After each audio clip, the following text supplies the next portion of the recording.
नमस्कार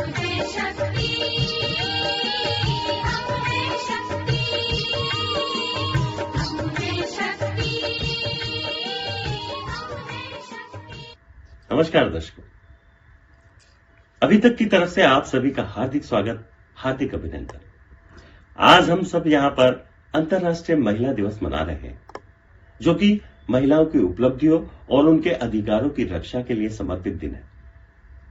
दोस्तों, महिलाएं हर क्षेत्र में पुरुषों की बराबरी कर रही हैं, लेकिन फिर भी कहीं ना कहीं विशेष परिस्थितियों में महिलाओं को किसी न किसी मुसीबत का सामना आज भी करना पड़ता है। इस वर्ष 2025 की अंतर्राष्ट्रीय महिला दिवस की थीम भी एस्केलेरेट एक्शन यानी कि तेजी से काम करना है। जी हां, हमें महिलाओं के अधिकारों और उनके आत्मविश्वास के लिए अभी तेजी से काम करना पड़ेगा, क्योंकि एक सशक्त महिला ही एक सशक्त परिवार और एक सशक्त समाज का निर्माण कर सकती है। जी हां, तो आइए इस महिला दिवस पर हम महिलाओं के लिए अधिक से अधिक शिक्षा, रोजगार और आत्मनिर्भरता के अवसर प्रदान करें। तो आइए इसी क्रम में शुरू करते हैं हम उन महिलाओं की बात जिन्होंने अपनी शिक्षा, अपने आत्मबल और अपने विवेक के आधार पर अपने शहर, अपने जनपद, अपने प्रदेश और इस देश का नाम रोशन किया है। तो चलते हैं उन महिलाओं के साथ रूबरू होते हैं जिन्होंने इस जनपद का नाम रोशन किया है। सबसे पहले अंतर्राष्ट्रीय महिला दिवस की मैं सभी महिलाओं को बधाई देती हूँ। इनफैक्ट सभी को बधाई देती हूँ। आज का दिन जो महिला दिवस का है वो सभी महिलाओं के लिए स्पेशल डे है। महिलाएं बहुत सारी चैलेंजेस से निकल के आगे बढ़ती हैं और आज के समय में जहां महिलाएं हर फील्ड में अपना नाम जो है रोशन कर रही हैं, चाहे इंटरनेशनल स्तर हो चाहे नेशनल स्तर हो, महिलाएं, बच्चियां आगे निकल रही हैं, चाहे स्पोर्ट्स में हो चाहे पॉलिटिक्स में हो। आप खुद ही देख सकते हैं कि हमारे देश की ऑनरेबल प्रेसिडेंट जो है वो महिला हैं, हमारे स्टेट की ऑनरेबल गवर्नर जो हैं वो भी महिला हैं। इस प्रकार से महिलाएं, मैं कहती हूँ कि आगे निकल रही हैं और ऊंचे पद पर भी जा रही हैं, जिससे बाकी बच्चियां जो पढ़ाई कर रही हैं इस समय पर वो भी मोटिवेट होती हैं। पर हालांकि अभी एफर्ट करना बाकी है और जिसके क्रम में हम भी जनपद बिजनौर में एफर्ट करने का एक स्ट्रेटजी हम लोगों ने बनाई है कि महिलाओं को और बच्चियों को हम लोग कैसे आगे बढ़ा सकते हैं। स्पेशली हम लोगों ने पढ़ाई के लेवल पे जो हमारे बेसिक के स्कूल्स हैं वहाँ सभी में कंप्यूटर्स प्रोवाइड किए हैं और कंप्यूटर प्रोग्रामिंग भी बच्चियाँ सीख रही हैं, ताकि उनके लिए भी एक एडिशनल स्किल हो जाएगी कि जब वो आगे रिक्रूटमेंट के लिए जाएंगी तो उसका उनको फ़ायदा मिलेगा। इसके अलावा स्पोर्ट्स के भी फील्ड में हम लोग कोशिश कर रहे हैं कि शूटिंग के फील्ड जो है उनको मिले। इसके अलावा चेस है जैसे गेम है, हमारे लॉन टेनिस है, इनमें भी हम लोग मोटिवेट कर रहे हैं कि बच्चियां ट्रेनिंग लें और जिन बच्चियों को इंटरेस्ट है स्पोर्ट्स में वो आगे बढ़े। तो हमारी तरफ से एक कॉम्प्रिहेंसिव प्रयास किया जा रहा है और आगे भी करते हम लोग रहेंगे। इसके अलावा जो हमारे जनपद से ऐसी महिलाएं हैं जिन्होंने अलग अलग फील्ड में अपना नाम रोशन किया है, उन महिलाओं को हम लोग आमंत्रित कर रहे हैं और उनको महिला दिवस के उपलक्ष्य में हम लोग फैसिलिटेट भी करेंगे यहाँ कलेक्ट्रेट में, और उससे भी चाहेंगे कि अच्छा एक पॉजिटिव मैसेज जो है और महिलाओं के लिए यहाँ से जाए। धन्यवाद।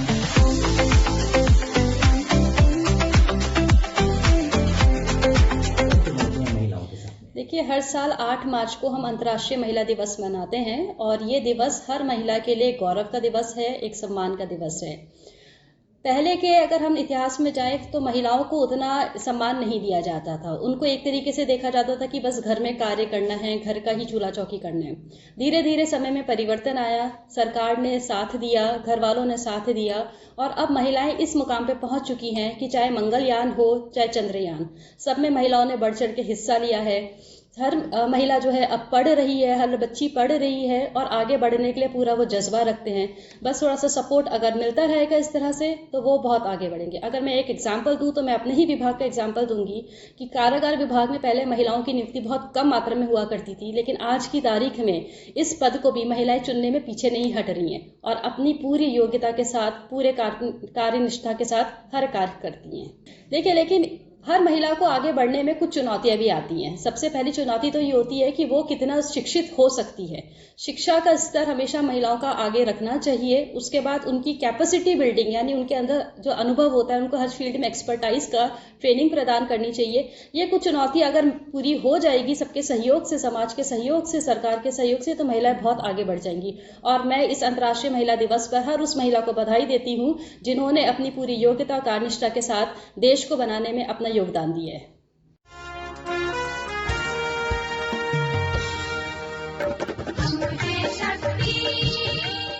मैं संगीता जैन अग्रवाल हूँ। महिला आयोग उत्तर प्रदेश राज्य सरकार में सदस्य में अभी मेरा चयन हुआ है।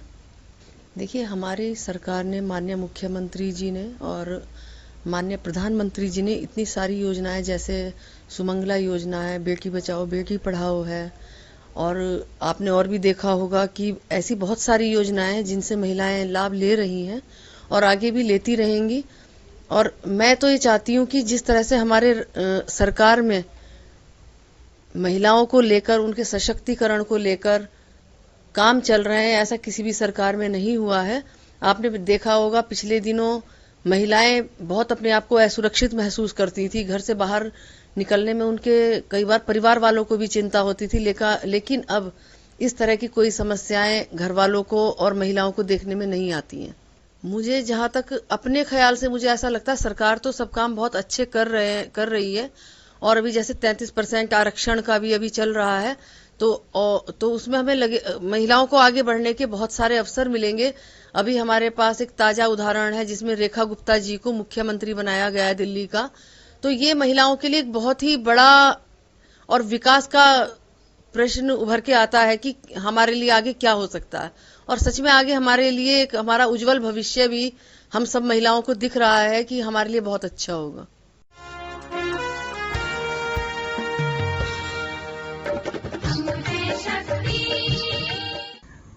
मैं प्रोफेसर रश्मि रावल, प्राचार्य RSM PG कॉलेज, और वर्तमान में राजनीतिक दायित्व में प्रदेश महामंत्री भारतीय जनता पार्टी महिला मोर्चा।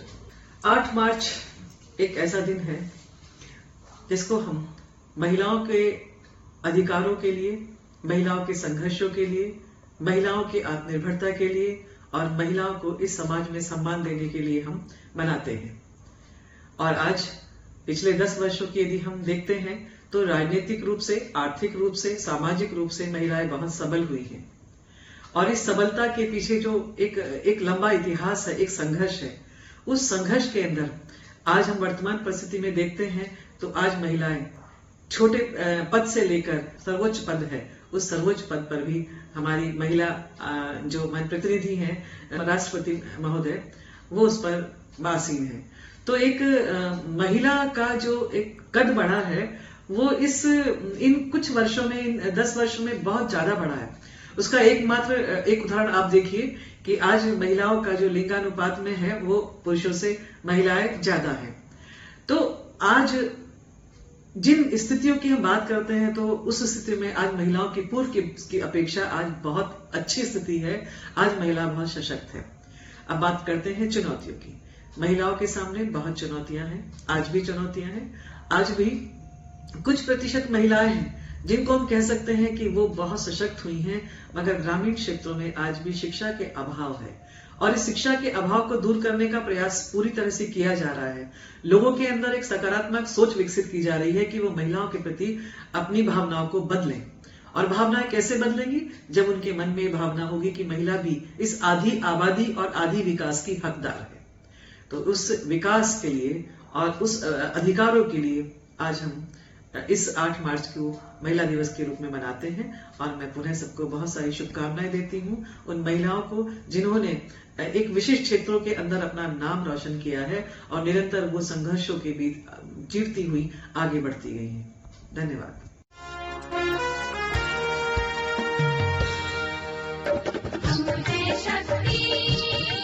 मेरा नाम रिशु चौहान है और मैं मैनेजिंग डायरेक्टर हूँ अपने स्कूल होली एंजल धामपुर की।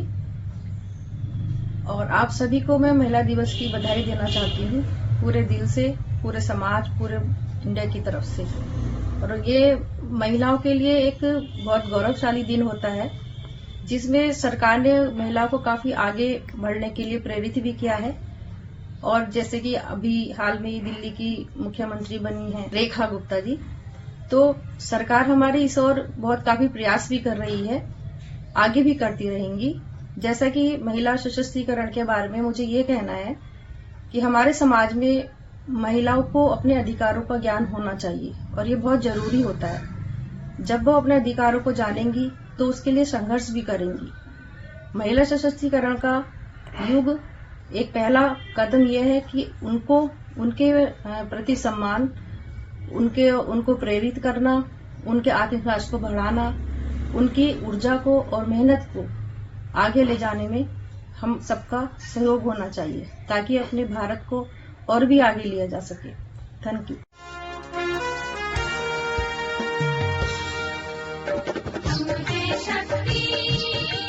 मेरा नाम इंदिरा सिंह है। मैं नगर पालिका अध्यक्ष बिजनौर हूँ और महिला दिवस पर मैं सब महिलाओं को शुभकामनाएं देती हूँ और बधाई देती हूँ।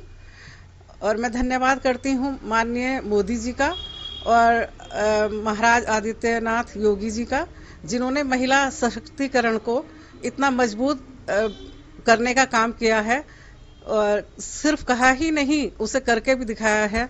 चाहे वो लोकसभा हो, चाहे वो रजिस्ट्री में उनको छूट हो, अलग अलग तरह की योजनाएं हमारी सरकार की चल रही हैं, जिनमें हमारे प्रधानमंत्री मोदी जी ने सशक्तिकरण के लिए आगे बढ़ाया है। हालांकि हमारे देश की सर्वोच्च पद पर जो हैं वो भी हमारी महिला हैं और मैं समझती हूं कि अगर महिला आगे नहीं बढ़ेंगी तो देश की उन्नति संभव नहीं है महिलाओं के बिना।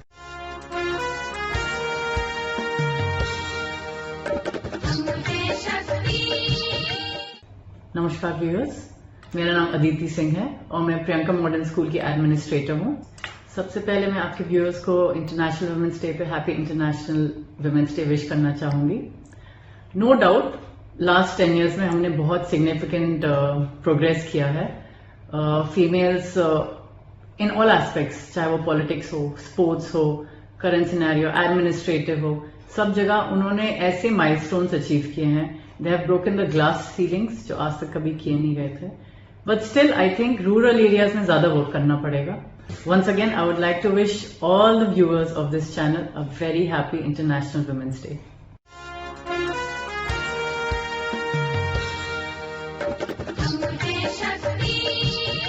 Hello everyone, I am Gulista Gauhar Rajput, former news presentator Abhi Tak News. And the very first question he asked me for my instant reaction was that why do we need to acknowledge this Women Empowerment Day? और शरद sir के इस एक question की वजह से मेरे जहन में बैक टू बैक बहुत सारे क्वेश्चंस आते गए। वो ये कि जब गंगा भी मैं हूं और यमुना भी, कि जब बिपाशा भी मैं ही हूं और सिंधु भी, कि जब महादेव के प्राण मुझी में यानी गौरी में बसते हैं और रघुवर के सिया में, कि जब तुम्हारी लक्ष्मी भी मैं हूं और तुम्हारी बुद्धि और विद्या यानी सरस्वती भी, कि जब पूरे संसार को पालने वाली पृथ्वी भी मैं हूं और सूर्य देव की माता का दर्जा रखने वाली अदिति भी मैं, then why do we need to acknowledge this day? During ancient India, we had Rani Rudramma. और आज से लगभग 800 साल पहले एक सुल्तान ने अपने बेटों के होते हुए भी he introduced his daughter Razia as the Sultan of India. और उससे भी ज्यादा खूबसूरत चीज ये कि आज से 800 साल पहले we, the people of India ने एक महिला के सुल्तान होने को अपनी कंसेंट दे दी। और तो और दुनिया को, जी हाँ, पूरी दुनिया को दूसरी महिला प्रधानमंत्री यानी इंदिरा गांधी देने वाले भी हम ही हैं। ये ताजा खबर है उसी रानी रुद्रम्मा, उसी रजिया सुल्तान, उसी मणिकर्णिका और उसी इंदिरा गांधी के देश भारत की। अब आप में से कोई भी मुझे या फिर हम सब महिलाओं को बस एक रीजन दे दीजिए कि क्यों मैं अपना दुर्गा अवतार धारण ना करूं, क्यों मैं महिषासुर मर्दिनी बनने ना निकलूं, क्यों मैं नरमुंड माला से अपना श्रृंगार करने का प्रण ना ले लूं, कि क्यों मैं अपने सीता, गंगा और अदिति जैसे रूपों को त्याग कर योगिनी, डाकिनी, मातंगिनी, पिशाचिनी जैसे रूपों को आखिर क्यों न धारण करूं। Just give me one reason today. और इस सवाल को एनालिसिस करने पर मुझे लगता है कि सदियों से ये जो शोषण की हमारी कहानी रही है, ये जो दास्तां हमारी रही है महिलाओं की, इसने महिलाओं को इतना कुंठित, इतना निष्ठुर और इतना विकृत बना दिया है कि मानो अब महिलाएं जैसे सामाजिक संरचना का विनाश ही करने निकल पड़ी हैं। जी हाँ, क्योंकि जब अतुल सुभाष जैसे सुसाइड केसेस सामने आते हैं, जहां पर सिस्टम में बैठी पावरफुल महिलाओं ने एक होनहार इंजीनियर की लाइफ को इतना डिफिकल्ट बना दिया that he had to commit suicide. अब ये क्वेश्चन मैं महिलाओं से पूछना चाहती हूँ कि क्या हम ये भूल गई हैं कि हम उसी भारत की बेटियां हैं जहां एक पुरुष की वजह से, जी हाँ, डॉक्टर अंबेडकर के एफर्ट्स की वजह से डे 1 से हमारे पास वोटिंग राइट है। न केवल वोटिंग राइट बल्कि वो तमाम राइट्स जिनके लिए डेवलप्ड कंट्रीज तक की महिलाओं को स्ट्रगल करनी पड़ी है, आवाज उठानी पड़ी है, मूवमेंट्स करनी पड़ी है। क्या हम महिलाएं इतनी कमजोर हो गई हैं? क्या हम ये भूल जाना चाहती हैं कि जो सक्सेसफुल महिलाएं हैं, चाहे वो फोगाट सिस्टर्स हो या फिर वो मैरी कॉम हो, इनकी सक्सेस के पीछे ऑब्वियसली मदर का हाथ तो होता ही है, लेकिन सबसे बड़ा सपोर्ट सिस्टम इनके भाई, पिता और फॉर्चुनेटली कभी कभी तो हस्बैंड का भी होता है। और इतनी दूर क्यों जाना, इतने बड़े एग्जाम्पल्स क्यों लेना? हम अपनी बात करते हैं ना। मैं एक न्यूज प्रेजेंटेटर हूं, आप किसी ऑर्डिनरी स्कूल में पढ़ाने वाली एक महिला है, तो जरा रिकॉल करने की कोशिश करते हैं ना कि जब हमारे सीटेट या फिर ऐसे ही कोई दूसरे एग्जाम्स होते हैं, तब कौन हमें ओवरलोडेड बसेस की भीड़ में, ट्रेनों में धक्के खाते हुए, खुद हैंडल पकड़ के लटकते हुए, लेकिन हमें सेफली सीट पर बैठाकर कौन हमें हमारे एग्जाम सेंटर्स तक पहुंचाता है? और फिर वहां भी 5-5, 6-6 घंटे चिलचिलाती धूप में, कोहरे में, बारिश में कौन फुटपाथ पर कभी बैठकर, कभी लेटकर, कैसे तो टाइम पास करके हमारा इंतजार करता है। इसलिए नहीं कि हम महिलाएं हैं और ये काम हम अकेले कर नहीं सकती, बल्कि इसलिए क्योंकि शायद हमारे पुरुष ये जानते हैं, उन्होंने ये समझ लिया है कि महिलाएं उनकी कॉम्प्लीमेंट्री हों, फिर चाहे वो बेटी के रूप में हो, बहन के रूप में हो या फिर पत्नी के रूप में हो। और इसलिए मुझे लगता है कि आजकल ये जो फेक केसेस फाइल करने का चलन निकल पड़ा है, चाहे वो फेक दहेज केसेस हों, डोमेस्टिक वायलेंस केसेस हों या फिर मिसयूज ऑफ सेक्शन 376 हो, इस पर पुरुषों के लिए जितने सख्त कानून हैं उससे कहीं ज्यादा स्ट्रिक्ट लॉज महिलाओं के लिए होने चाहिए, उन महिलाओं के लिए जो फेक केसेस फाइल करती हैं। और ये बात मैं पूरी जिम्मेदारी के साथ कह रही हूँ, क्योंकि जब पृथ्वी भी मैं हूं, जब पूजनीय भी मैं हूं, तो जिम्मेदारी भी मेरी ही बड़ी बनती है समाज को विनाश से बचाने की, समाज को जोड़ने की। इस बात से कोई इनकार नहीं है कि हमने बहुत सहा है, हम आज तक सह रही हैं और रोज सहती हैं, बट हमें अपनी पॉजिटिविटी को खोना नहीं है, हमें अपने धैर्य और शक्ति को कमजोर नहीं पड़ने देना है। हमारे साथ आज तक जो होता आया है, हमें वो अपने पुरुषों के साथ नहीं करना है, बिकॉज पुरुष नो डाउट फिजिकली महिलाओं के कंपैरिजन में ज्यादा स्ट्रांग होते हैं, बट इमोशनल और मेंटल लेवल पर वो जल्दी टूट जाते हैं, वो जल्दी बिखर जाते हैं। और फेक केसेस में फ्रेम किए गए जो पुरुष होते हैं, उनकी सेल्फ रिस्पेक्ट पर तो इतनी डीप, एक उतनी गहरी चोट लगती है कि वो शायद प्रॉपरली कभी रिहैबिलिटेट भी नहीं कर पाते हैं, सबको दुख देते रहते हैं, और फिर ये एक कभी ना टूटने वाली साइकिल बन जाती है, शोषण की चेन बन जाती है। आज इस महिला दिवस पर हम महिलाओं ने ये प्रण लेना है कि हमने उस चेन को, उस शोषण की उस साइकिल को तोड़ना है। हमें अग्नि बनकर उन्हें भस्म थोड़े ना करना है, बल्कि उन्हें अपनी लाइट देनी है। जी हाँ, उनके अंदर प्रेम को जागृत करना है, प्रेम को सींचना है, उस प्रेम को जिसकी इंतहा ताजमहल होती है। और फिर पूरी दुनिया को उस प्रेम की इंतहा को 7 अजूबों में शामिल करने पर मजबूर हो जाना पड़ता है, और फिर भारत की मिसाल कायम होती है।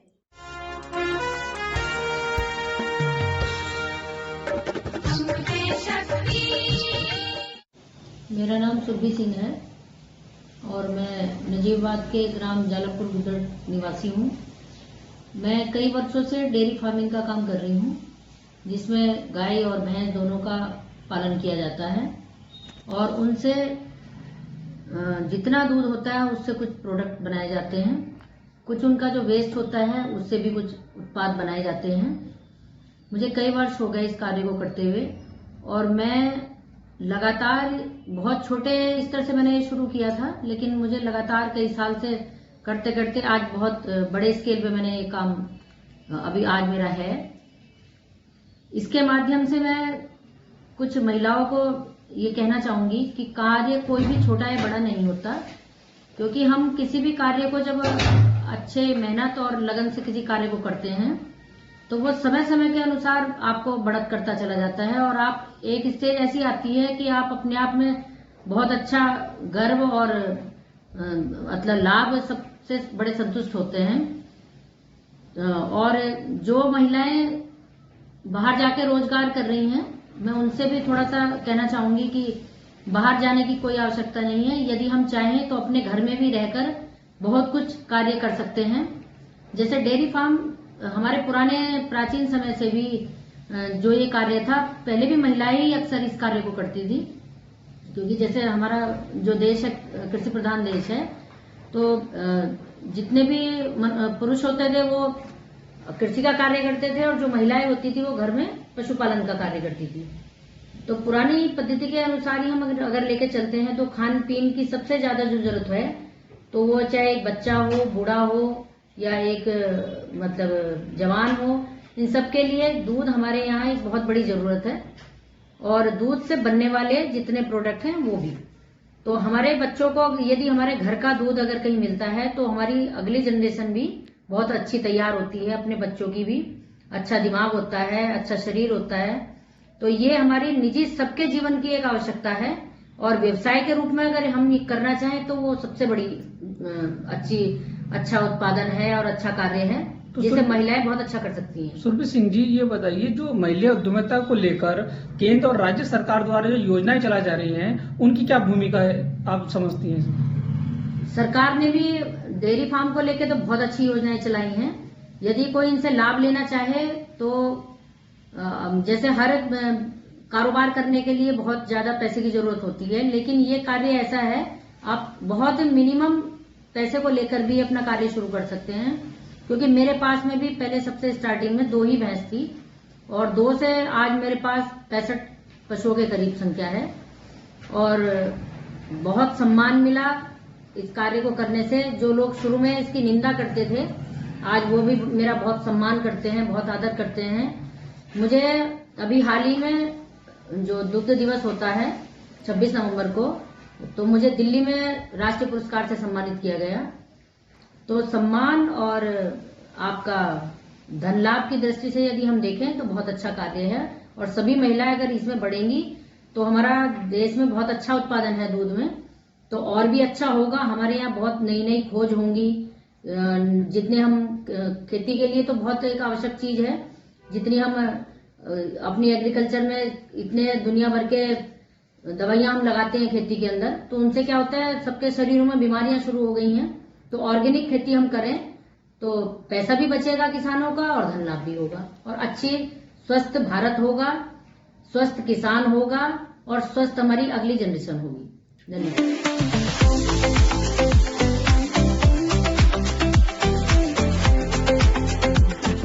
कोमल है कमजोर नहीं, शक्ति का नाम ही नारी है।